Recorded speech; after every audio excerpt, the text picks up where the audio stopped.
merong bagong player ang Converge. They will sign JD Tungkab. Actually, good pickup. Low risk, high reward kasi wala namang trade na ginawa. Tsaka meron siyang something to prove dahil galing nga ito sa ACL injury. At buti naman at taga-ibang lugar yung kinuha nila. Akala ko, taga-Pampanga na naman eh. Mukhang he is good to go naman na kasi 11 months since his injury. He will provide yung butas na pwesto sa kanila, yung 3 spot. Yan yung spot para kay Dave Ildefonso. Kaso, yun nga, wala pa siya. Though may mga guys na pwedeng magpuna nun pero underwhelming for now.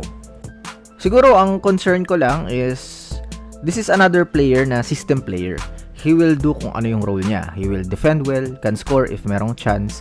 Pero kung papasok sa team na kanya-kanya yung laruan, baka hindi siya mag-thrive katulad ng import nila na parang walang lugar sa team, hindi alam kung saan lulugar.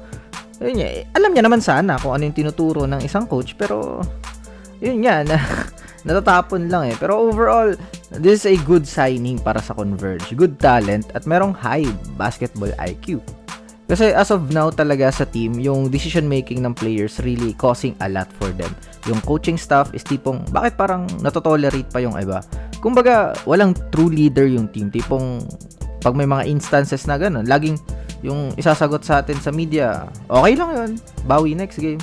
So, ayun, speaking of next game, April 10 kontra sa Rain or Shine, and dito talaga matetest kung sino sila bilang independent team kontra sa isang independent team na flowing right now and we are seeing good basketball from the Elasto Painters.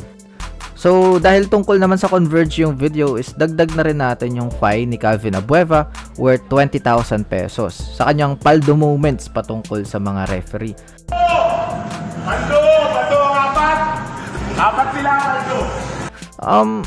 For me siguro, it's for the fans na lang yung mga ganitong moments.